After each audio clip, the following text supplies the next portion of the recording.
primeiros 8 anos da década de 2000 foram bons anos para a América Latina. A região conseguiu crescer, aumentar seus negócios, recebeu mais investimentos externos. Mas a crise nos Estados Unidos em 2008, 2009 e depois se expandindo para a União Europeia, afetou a nossa região. E o tema de hoje é exatamente como está a América Latina em termos econômicos. Qual a nossa realidade? Acompanhe na reportagem. O início do século XXI foi bastante promissor para a América Latina e o Caribe. Formada por 21 países e com uma população superior a 600 milhões de habitantes, a região viu sua economia crescer vertiginosamente até 2008. Brasil, México e Argentina são as principais economias, mas vêm enfrentando dificuldades internas. Por isso, o crescimento latino-americano em 2015 não deve passar de uma alta de 1%. Entre os motivos que explicam esse quadro estão a queda dos preços internacionais das commodities e a falta de recursos estrangeiros. Estados Unidos, China e União Europeia são, pela ordem, os principais parceiros da região, tanto no comércio exterior quanto nos investimentos. Por isso, a América Latina depende muito da saúde econômica desses países. Para falar um pouquinho sobre a América Latina, o Agenda Econômica de hoje convidou o representante, o diretor do Escritório Regional da Comissão Econômica para a América Latina e Caribe das Nações Unidas, Carlos Mussi. Bem-vindo ao programa Agenda Econômica. Antes da reportagem, nós mostramos esse cenário que a América Latina vinha até bem com crescimento nos negócios, no investimento, desenvolvimento econômico. A crise afetou de cheio? Bem, primeiro, obrigado pelo convite aqui, Chico, de estar aqui. Bem, realmente a crise nos afetou, né? Porque é uma crise especial, né? Porque foi uma crise surgida nos países desenvolvidos que pegou a região num momento bem favorável, como você colocou. No entanto, o prolongamento dessa crise tem efeitos sequenciais, né? Ou seja, você tem países da região que conseguem responder ou responderam rapidamente com políticas anticíclicas, ou seja, tentaram compensar o impacto, especialmente do comércio exterior. Que foi o caso do Brasil, com liberação de crédito, política fiscal reduzindo... Aqueles países que tinham espaço fiscal. Outros países tiveram uma crise muito mais intensa no início, especialmente aqueles países vinculados aos Estados Unidos, que agora começam a se recuperar com a própria recuperação dos Estados Unidos. E tem os países que são mais dependentes em produtos básicos, nos commodities, que tiveram, vamos dizer, uma sobrevida com o preço dessas commodities, mas agora começam a sofrer com a caída desses preços. Ou seja, basicamente a evolução da China no comércio exterior para esses países. Então a região está numa encruzilhada, ou seja, de como escolher diferentes tipos de inserção na economia internacional e também de como usar, se ainda há espaços fiscais para políticas anticíclicas e de promoção do desenvolvimento. Nos anos 90, os Estados Unidos representavam mais ou menos 60% do comércio exterior da América Latina. Hoje a China já é o segundo principal parceiro, perto de 20%. Mas a região não conseguiu resolver internamente. O comércio intrabloco não poderia ser a grande saída? Essa seria uma forma de que se colocou desde os anos 60, de ser um fator de crescimento para a região. Infelizmente, a região não conseguiu criar esses vínculos. Aí entra desde questões de infraestrutura, que a região ainda enfrenta, de como se conectar melhor, como também da perspectiva de comércio. Ou seja, ainda agora muda um pouco, uma perspectiva de comercializar bens finais. Quando, se formos ver a experiência asiática e também um pouco a experiência europeia, é um comércio de partes, de componentes, ou seja, de insumos que circulam dentro da região.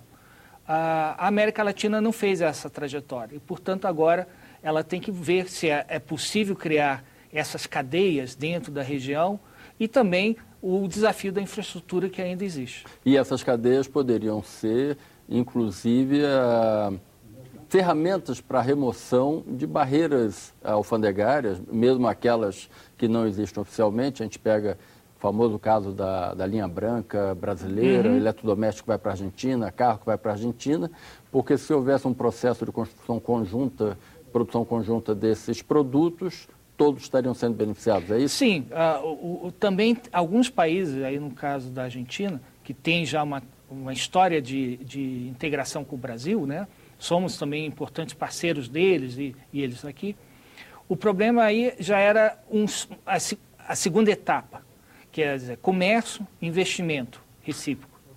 O que nós observamos é que quando incrementou o comércio e quando se iniciou o investimento, especialmente brasileiro, na Argentina, houve resistências, né? Ou seja, pela crise também de balanço de pagamentos que eles tinham, ou resistência da própria estrutura produtiva argentina aos investimentos brasileiros. Isso tem que mudar, porque, de novo, fica aquela ideia de que o comércio é de produtos finais e quando pode ser de componentes integrados de um país a outro.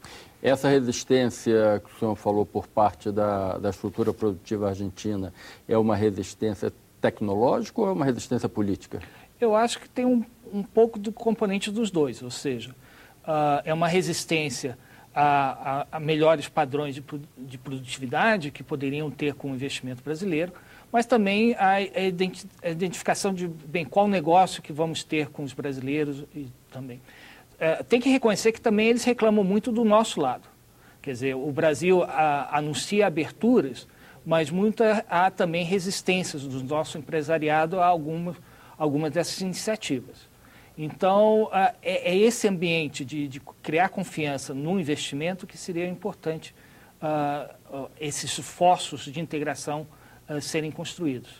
O senhor colocou que aqueles países que são mais dependentes da economia americana estão conseguindo sair agora mais rapidamente da crise, entraram primeiro, mas já são os primeiros a sair também. E estamos vendo uma missão brasileira indo a Washington com a presidente Dilma Rousseff.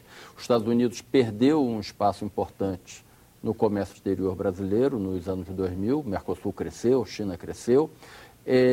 A hora agora é de voltar a olhar para o tio Sam?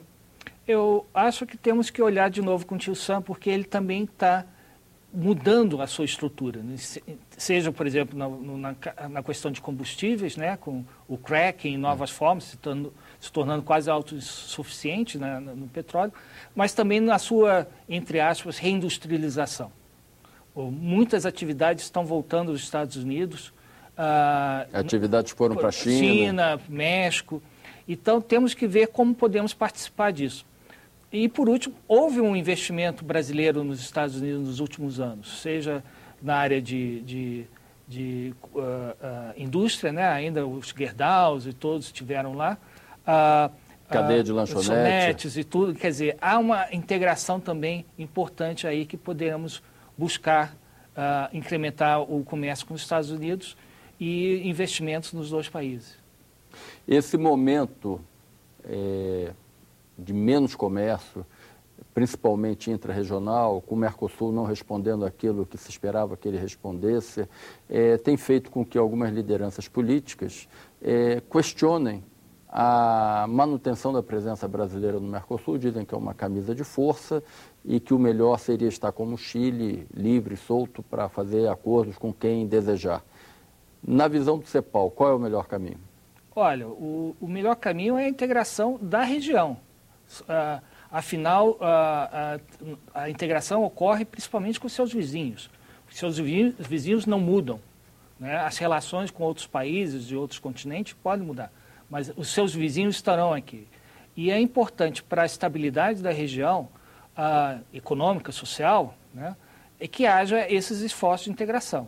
Claro que temos que ver como podemos dar graus de liberdade para diferentes situações dos países. A CEPAL tem um termo antigo que se chama regionalismo aberto, que era um pouco essa iniciativa de dar importância à região, mas abrir possibilidades para que cada país, ou grupo de países, possam ajustar a sua inserção no comércio internacional e na região de uma forma mais adequada à estrutura produtiva deles. Como o senhor falou, esse é um termo da década de 60, ainda do século passado. Uhum. Né? O que falta hoje para que haja um convencimento e a conscientização por parte de empresários, do governante, para que isso efetivamente aconteça e aconteça mais rapidamente? Olha, a CEPAL tem colocado muito o termo de mudança estrutural. Ou seja, os empresários e o próprio governo têm que reconhecer esse ciclo novo de produção, ou seja, as novas tecnologias, novas formas de inserção entre os mercados e também facilitar essas transações. Seja desde, por exemplo, hoje em dia, se você quiser fazer um trabalho tecnológico entre dois países da região, é muito complicado, porque um tem que entrar o brasileiro entra na FINEP aqui, o argentino tem que entrar na FINEP correspondente, os prazos são diferentes, inviabiliza esse tipo de colaboração. Então, esses tipos de mecanismos, eu dei o exemplo de ciência e tecnologia, mas pode ser dado em vários outros setores, tem que ser melhorado. E depois, uma consciência do empresariado de buscar essa ajuda ou essa colaboração com seus pares na região e de desenvolvimento tecnológico.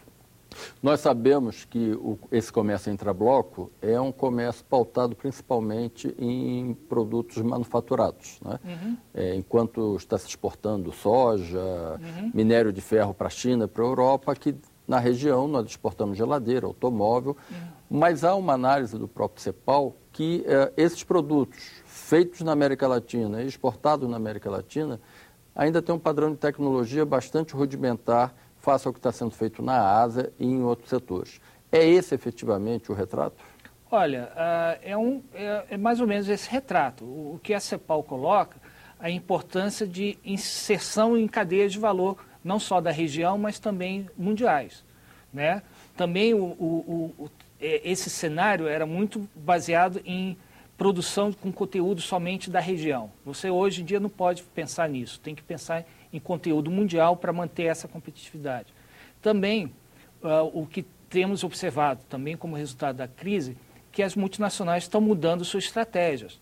Hoje é muito difícil delas pensarem só em estratégias regionais, elas pensam em estratégias mundiais e suas unidades regionais têm que se inserir nisso.